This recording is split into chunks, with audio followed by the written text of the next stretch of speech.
ఇప్పుడు మనం 2025వ సంవత్సరం మార్చి నెల 1వ తేదీ నుంచి 31వ తేదీ వరకు ద్వాదశ రాశుల్లో 2వ రాశి వృషభ రాశి వారి జ్యోతిష్యం భూత భవిష్యత్తు వర్ధమానం ఎలా ఉందో మన జానకిరామ్ని అడిగి చూద్దామండి. జానకిరామ్ వృషభ రాశి వారి జాతకం, ప్రయత్న, చదువు, విద్య, ఉద్యోగం, వ్యాపారం ఎలా ఉంది, చేసే పనుల, కుటుంబ బలంలో, ఆరోగ్య విషయంలో, ధన విషయంలో, రుణ విషయంలో. కానీ మాత్రం వృషభ రాశి వారి జాతకానికి శివపార్వతులు వచ్చినండి, రాధాకృష్ణులు వచ్చిండ్రు, ఆది దంపతులు వచ్చిండ్రు. అలాగే మాత్రం చూడాలంటే వీరు మాత్రం నిత్య ప్రేమికులు. ఈ భూమి ఉన్నంతకాలం ప్రేమలో నంబర్ 1 స్థానం అంటే శ్రీకృష్ణుడండి, రెండోది రాధాదేవత. వీరిద్దరు వచ్చిండ్రు. వృషభ రాశి వారి జాతకంలో చాలా వరకు మాత్రం శుభయోగం ఉన్నదండి వీరి పేరు మీద. కానీ మాత్రం కళ్యాణ విషయంలో, ప్రేమ విషయంలో మాత్రం వీరికి తప్పకుండా మాత్రం గెలిచే అవకాశం ఉంది, కానీ ఓడే అవకాశం అయితే లేదండి. ధనం మాత్రం ఎంత వస్తుంది కానీ నిలబడదండి. కుడి చేతిలో ధనం వస్తుంది, ఎడమ చేతిలో పోతుంది. ముఖ్యంగా ఖర్చు అధికం ఉంటుంది. వీరికి ఎంత డబ్బులు ఖర్చు అయినా సరే మాత్రం ఏదో రకంగా వీరికి ధనం అందే అవకాశం ఉంటుందండి వీరి జాతక బలంలో. ముఖ్యంగా ఈ వృషభ రాశి వారి జాతకంలో రోహిణి నక్షత్రం శ్రీకృష్ణుడు పుట్టిన నక్షత్రం అండి.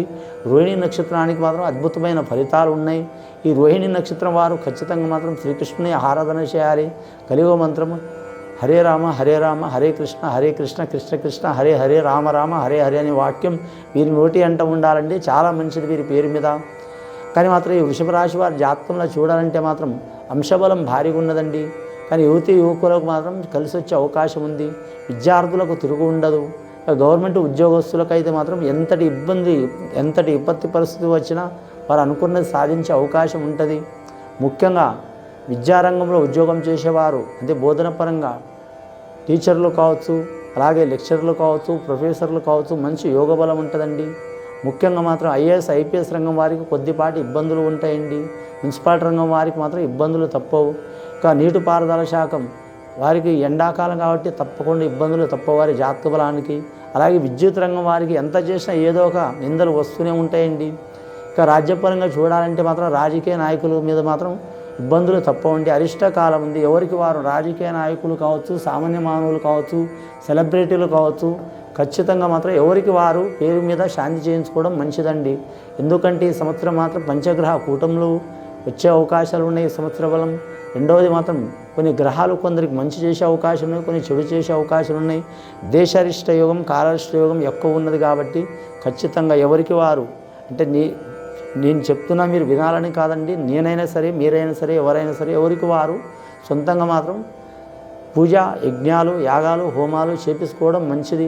అంతగానం లేకుంటే దైవ సందర్శనం చేయడం చాలా మంచిది. భగవంతుడి మీద నమ్మకం లేని వారు మాత్రం మంచి కార్యక్రమాలు చేయటం, ఇతరులకు హాని కలగని కార్యక్రమాలు చేయటం కూడా వారికి చాలా మంచిదండి. ఎక్కడ పోయినా అన్నం పుడుతుంది వారి జాతక బలానికి. అన్నదానం చేయటం మంచిది వారి పేరు మీద. ఈ వృషభ రాశి వారి జాతకంలో పట్టుదల ఎక్కువ ఉంటుందండి, భయం అంటూ ఉండదు. అలాగని గంభీర స్వభావం ఉండదు వీరికి, నవ్వు ముఖం ఉంటుంది. స్త్రీలకైనా పురుషులకైనా అనుకున్న సాధించేదాకా వదిలిపెట్టరు. లక్కీ నెంబర్ 6 వస్తుంది. ముఖ్యంగా శుక్రవారం మంచిది వీరి పేరు మీద. వీరి జాతకానికి అన్ని దిక్కులు మంచిది, కానీ నార్త్ సైడ్ చాలా మంచిదండి. ముఖ్యంగా వీరి జాతక బలానికి ఉత్తరం దిక్కు మంచిది. ఇల్లు కట్టాలనుకునే వారికి, కొనాలనుకునే వారికి ముఖ్యంగా మాత్రం ఉత్తర భాగం చాలా మంచిది.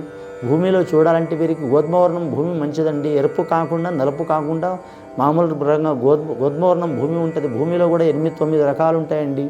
వీరి జాతకానికి వాస్తుపరంగా చూడాలంటే మాత్రం వీరి ఇంటి పరిసరాల్లో మాత్రం కనీసం ఒక 10 మీటర్ల వరకు చింత చెట్టు ఉండొద్దండి. చాలా వరకు ఇబ్బందికరమైన పరిస్థితి ఉంటుంది.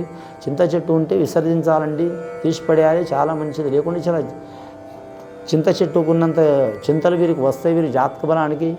ఈ వృషభ రాశి వారి జాతకంలో చూడాలంటే మాత్రం మోటార్ ఫీల్డ్ రంగంలో ఉన్నవారు కలిసి వచ్చే అవకాశం ఉంటుంది. అలాగే వ్యాపార స్థానంలో చూడాలంటే మాత్రం లోహ వ్యాపారం కలిసి వస్తుందండి.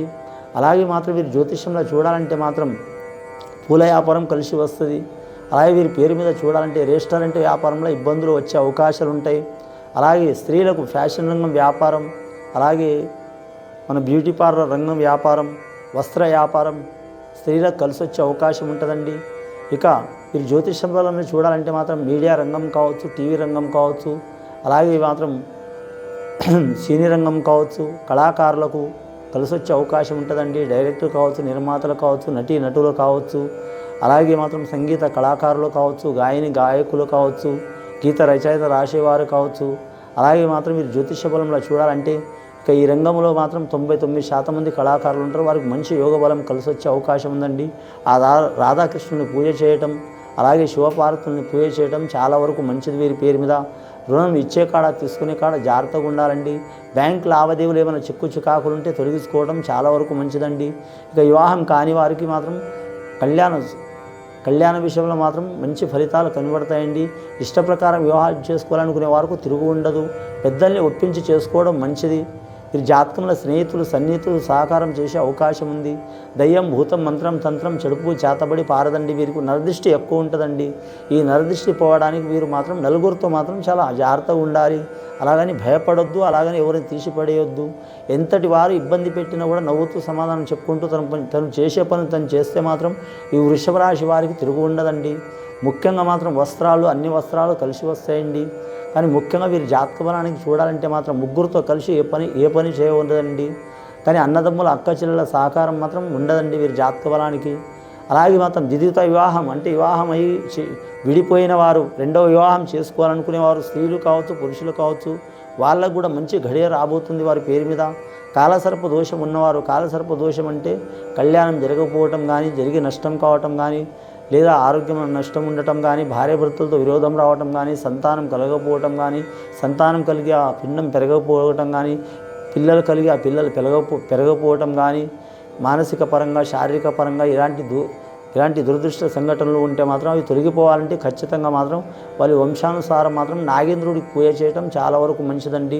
ఖచ్చితంగా చిన్న పుట్ట కానీ పెద్ద పుట్ట కానీ ఊర్లలో ఉంటుంది. ఊర్లలో లేకుంటే ఎక్కడైనా దేవాలయాల్లో ఉంటే మాత్రం అక్కడ పుట్టకు పూజ చేస్తే చాలా వరకు మంచిదండి. ముఖ్యంగా వారి జాతకంలో పసుపు కుంకుమ, అలాగే ఎరుపు పూలు, అలాగే మాత్రం తెలుపు పూలు, అలాగే వీరి జ్యోతిష్యంలో చూడాలంటే మాత్రం ఇక అమ్మవార్లకు ఏ రకంగా ఎన్ని వస్తువులు వాడతారో ఆ వస్తువులు తీసుకొని ఆ పుట్టకు పూజ చేయడం చాలా మంచిదండి. సంతాన అరిష్టం కలుగుతుంది, వాళ్ళ వంశానికి అభివృద్ధి కలుగుతుంది. అలాగే ఆకస్మిక ప్రమాదాలు, ఆకస్మిక నష్టాలు, అలాగే పిల్లలు బాలలు మన కడుపులో పుట్టిన సంతానం మంచి వయసులో టీనేజ్ వయసులో ఉన్నవారు, చెడు గుణాలు ఉన్నవాళ్ళు అవి తొలగిపోయే అవకాశం ఉంటుందండి. ఇక చాలా ఇబ్బందులు పెడుతుంటే మాత్రం ముఖ్యంగా స్త్రీలు కానీ పురుషులు కానీ పిల్లలు బాలలు వాళ్ళు ఇబ్బందులు పెడుతున్నా కూడా ఆ ఇబ్బందులు తొలగిపోయే అవకాశాలు ఉన్నాయండి. ఇది విని చూసి ఆచరించే వారికి ఆ పరమేశ్వరుడి దయ వలన మంచి ఫలితాలు కలుగుతాయండి. శుభం భూయాత్.